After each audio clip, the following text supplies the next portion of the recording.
year camping trips are arguably the most important. These trips set the tone for all the impending summer adventures.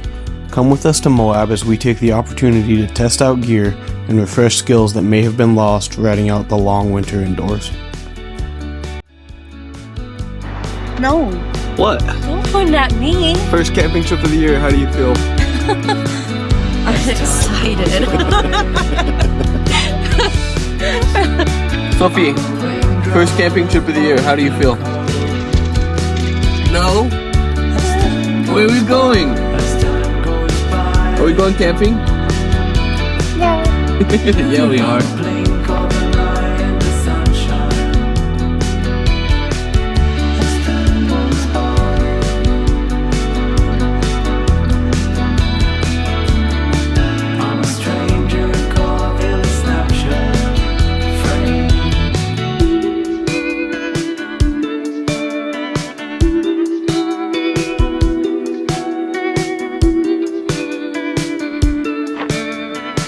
And the storage system. New storage system.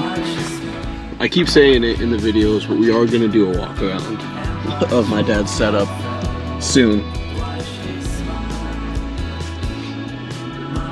All it has anything to do with. I don't know. It has a rear locker and It's disengaged. It's actually, like, I don't know if it has a rear locker or a center locker. it's like sometimes it sounds like living high. Sua is having issues with his four-wheel drive in his Ram here. Yeah, I got put in that free.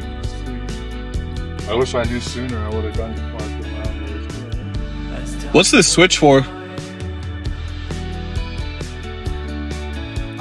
What's that switch? Oh, it's for my lights up front. Oh, your light bar? Yeah, nice. And then this one is just, there's a high and low setting. Oh, that's cool. Oh, I like that they integrated it like right here. That was really nice looking and stuff. Well, I guess nice. if you want more stuff, you will need a panel eventually. Yeah, eventually I want a control panel. Yeah. Go Sua, okay? Okay. Where you want to go, Sophie? You don't like talking to the camera? Okay, we're gonna go climb rocks. No video? Sorry. Real quick, we're at the Sand Flats Recreation Area in Moab. We're gonna go do Baby Lion's Back real quick. We have a trail tomorrow that's a little bit of a technical trail, fins and things. It's not like crazy technical, but it is a little bit more technical than some of us are used to. So we're gonna go do a little like test run on Baby Lion's Back because that's what it's for. And if everyone's comfortable, then everyone will do the trail tomorrow. And if people aren't comfortable, then they can hop in with other people. It's kind of a good, just like a figure out if you trust your truck as much as you think you trust your truck. So I've done it before and I had to turn around at the top because at the time I didn't think I had enough clearance for my rear bumper because I saw my dad drag. But at that time my dad was on stock tires. Now he's on 35s and he's got a little bit of a suspension lift. I don't think I'll drag, but time will tell. So. Baby Lion's Back is known as the training loop for the now closed Lion's Back Trail. It's as much a test of your nerves as it is technical skill. It exists so that you can decide whether you are comfortable operating your vehicle while looking at nothing but the sky above or staring down at a steep angle before you enter the longer and more challenging trails. As we approach the downhill portion of the trail, my dad gives us some timely, accurate advice on negotiating obstacles of this nature. But I'll try to guide you as much as possible, and try not to let your wheels lock up. If they do start to slide, just kind of let off the brakes and roll through it a little bit. Keep your tires spinning a little bit. You don't want to You're slide. going to head straight towards the water. Yep. Some of us take his advice a little too seriously and abandon our brakes altogether.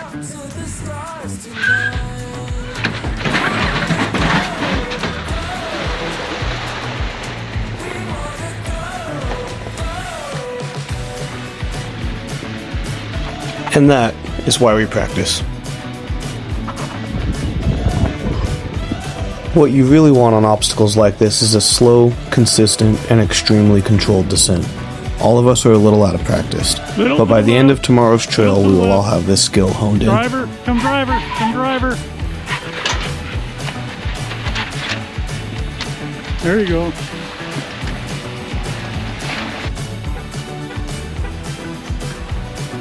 As our practice session comes to an end and we return to finish setting up camp, the slower members of our group reach the beginning of their journey.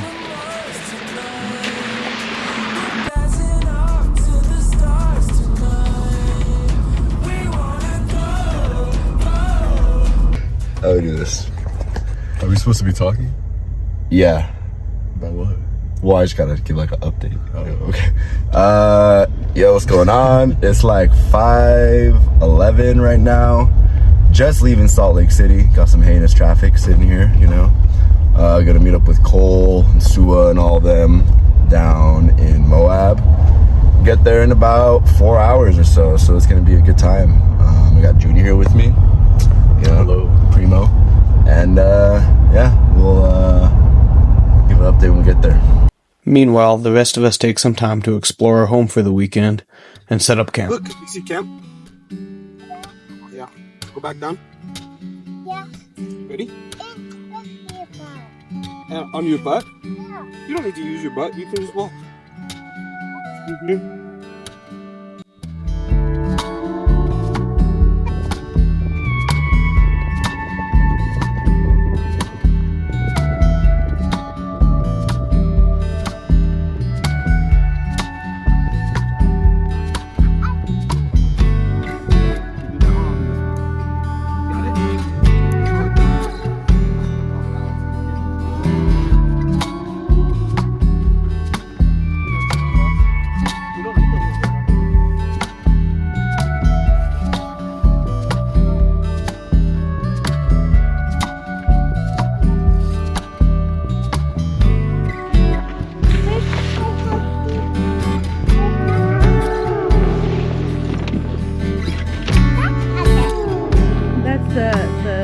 Cover.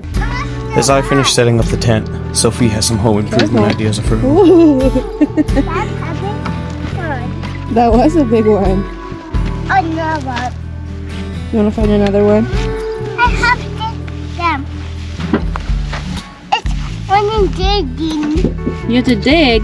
Yeah, look at what. Oh, for that one? I don't think you can get that one, love. I need help. I think it's too... Careful, Mama. Careful, careful. No, no. Put it down. She carried it. Come on, girl. This is a big one. Get here pretty darn quick. Yeah.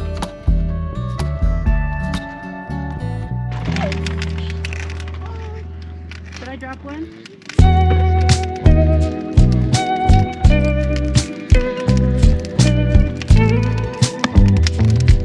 Ooh, I like that heat deflector. It's nice. Oh, this is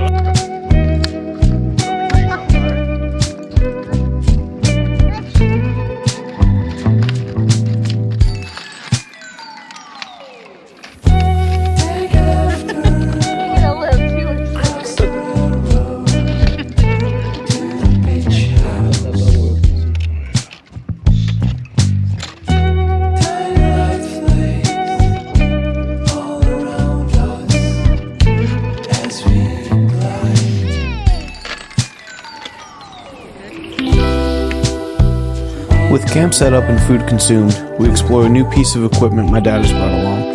This budget-friendly diesel heater is relatively untested, but by equipping it with split tubing that we could run to both of our tents, we hope to keep the family comfortable in camping for a greater portion of the year. My dad has got this diesel unit. Bit of a budget diesel heater. So when it works good. When it doesn't is another story. So if you're gonna go budget diesel heater, probably best to build in redundancies. I.e. Steffi and Sophie are up there with the Mr. Buddy until it warms up. But as you see, we're able to run split piping on it, so heating one side of the tent, and then also heating, heating my dad's tent, and then also heating our tent right here. Sorry, it's dark. It's dark and there's not much light, but it's there. Trust me. Looks like it picked up. It's gone. Going. So we're good. Now, what do we got going on with the battery over here?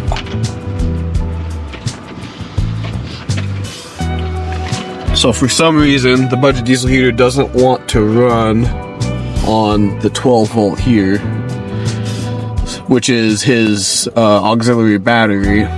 So what he had to do was plug his battery pack into the 12 volt and then plug the diesel heater into his battery pack. So far, complications. Yeah, it's working though. It's working. We have warmth. Yes. It's supposed to be about 30 degrees tonight, which is a little cold for. Yeah, I saw 25. For the. Good lord, bro. Hello, sir. How are you? Leave your house on time. We're running on BPT. Brown people time. Exactly. I understand. Give or take 2 hours. Alright, but we're here. Look at that, 9:40. Yep. I got here 20 minutes earlier than I said I would.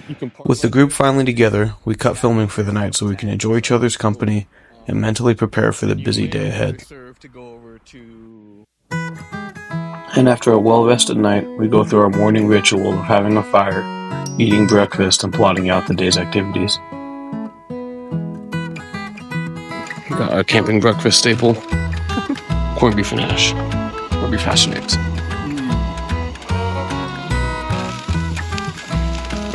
Thank you. You don't want the What's the plan today, Jesse? Gonna go hiking because need a little bit of exercise, and that's pretty much it. I think it's like fragile arch. What's it called? Delicate arch. Delicate arch. Same thing. Calling it fragile. Delicate, fragile. Sounds better in his mind. Yeah, you know, same thing. But that's the plan. The group's splitting up.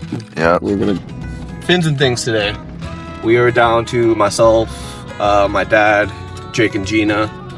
Sua, Jesse, and Junior are gonna go do a hike, so you'll probably hear from them in a little bit, and then we'll reconvene later. Well, I like a good hike, don't get me wrong, but I also like to kind of chill and drive and take in the scenery that way. So we're gonna do that, and I also have to keep in mind that whenever I hike, I have to pack a 30-pound Sophie around on my back, so sometimes that gets in the way a little bit, but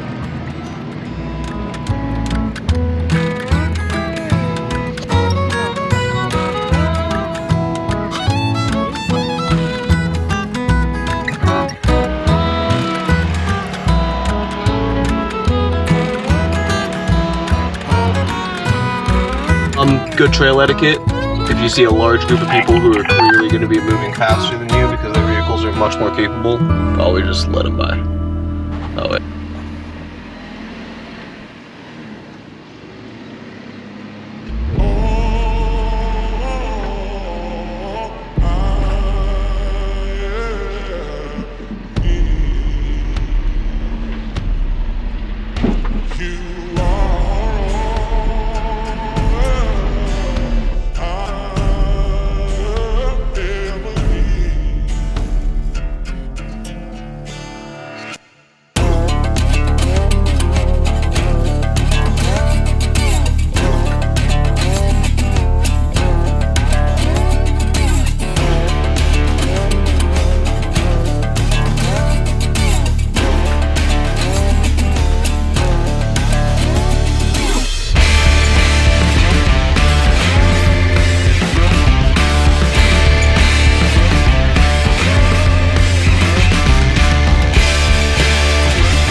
It's not more than a few minutes into the trail when my dad splits off to do an obstacle that the rest of us have chosen to bypass.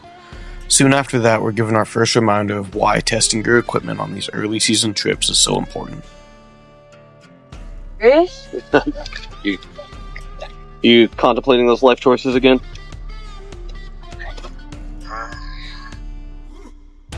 You just gotta train them. No, I just popped the tank, my air tank. I heard a pop and then hiss, so I thought it was a tire. Was it your airbags? No, I think it was my water tank rubbing against the fitting on my air tank. Gotcha. They're going back.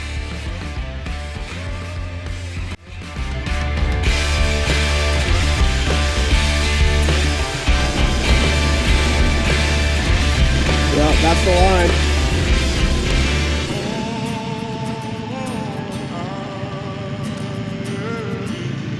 A little bit driver.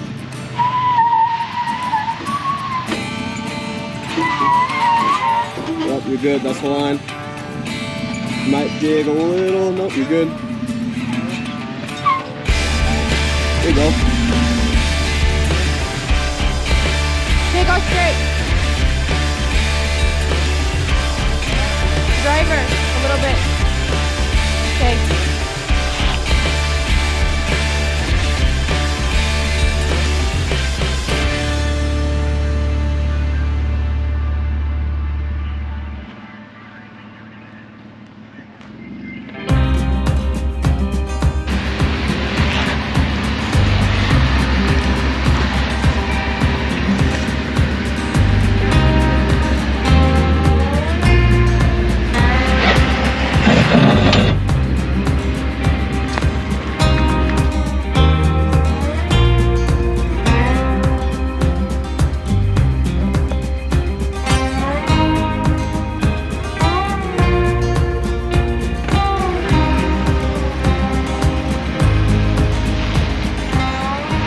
At this point in my truck's life, it's been built as much more of an overland rig than it has been a serious off-roader. And once I hear my hitch drag for the second time so early in the trail, I begin wondering if we would have been better off on the hike.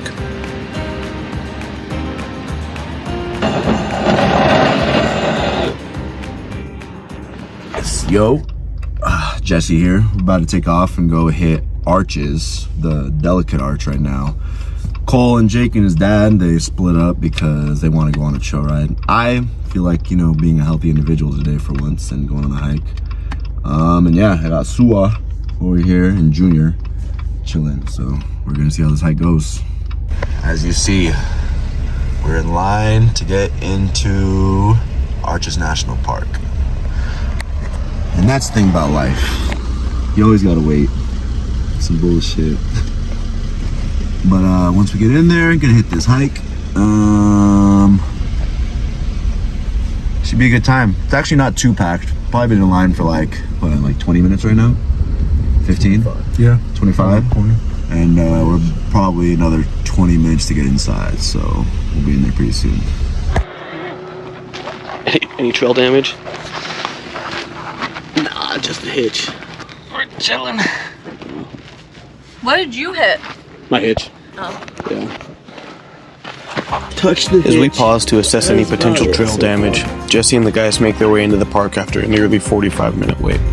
One major consideration when traveling to Moab is the potential wait time when entering national parks. Most national parks have switched to a vehicle reservation system to control the flow of people pouring into the park. Arches requires entry through vehicle reservation system through the majority of the year. Unfortunately, Jesse and the guys decided to visit in a sweet spot where the nice weather encouraged an influx of patrons into the park, but there was no vehicle reservation system to control the flow.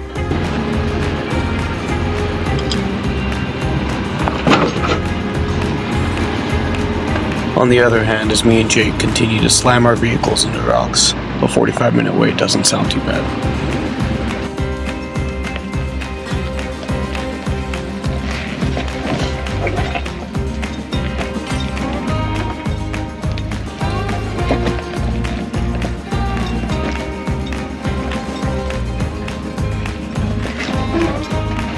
Yeah, just go straight. You're gonna dip a little bit. Or a lot of it, but yeah.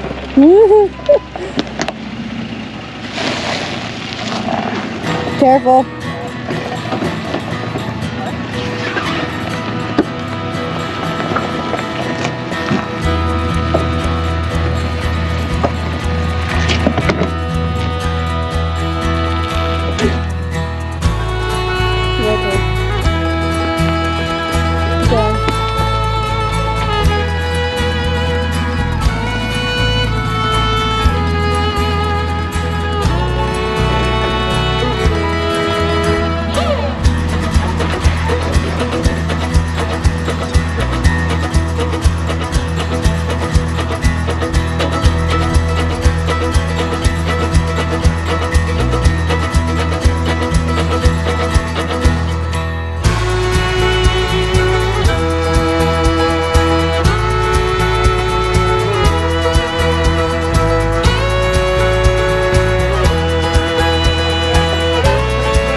First of all, we're topless right now. Look at that thing.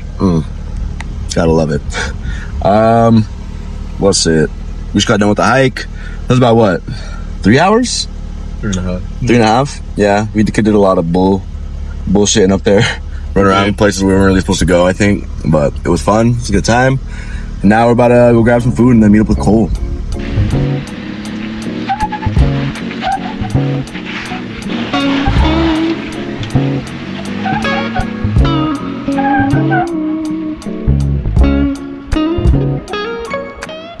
Eventually, we all decide that we've heard enough of Jake's truck scraping against the earth, and we all decide to exit the trail. And things, I feel like, is proven to be probably just the right amount of technical for us so far.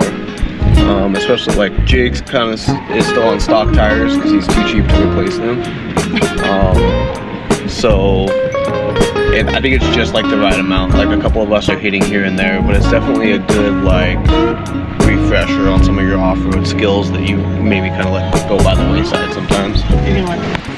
But before we exit, Fins and Things has one last hitch drag in store for us, just as a final reminder that we still have a long way to go to make our rigs what we want them to be.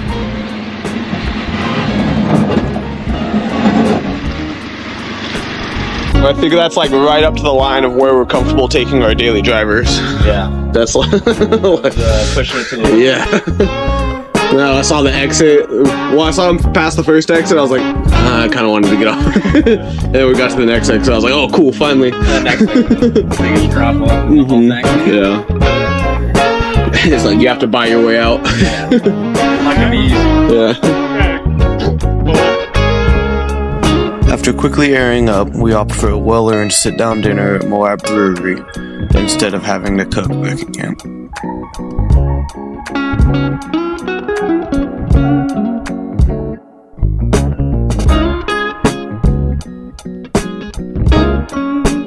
Yo. How was your hike? Good. How was sensitive arch? Fragile, lots of brake arch. Yeah. Good. It's a good time. Unstable arch. Yeah. It was a hike. Oh, but I was thinking it was probably a good idea you guys didn't go on that trail because your Jeep would have just not done well. What do you mean? Clearance? Get out of here, bro. I don't want to hear Jack. Dude, this thing, I would have had to put it in 4-wheel drive. Bro. You would have genuinely had a hard time. Really? Yeah, because it's just because of how big you are and how like long your wheelbase is. There's a lot. All right, Junior, what are we doing right now? Yes, sir. Yep, but it's good. Late brunch, you know. Where's this is old people.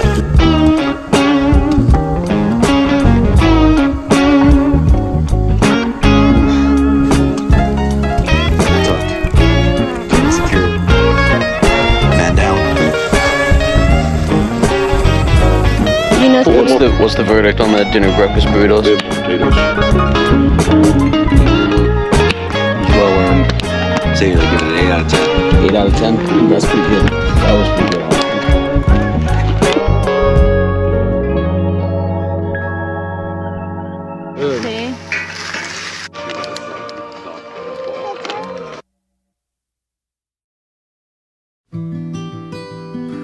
So after one more night of campfire banter, we successfully wrapped up our yearly test strip.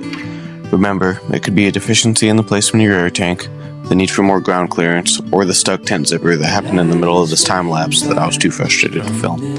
Whatever your deficiencies may be, get out there and find them before you're in the heart of your summer adventures. And at least for this channel, there will be plenty of them.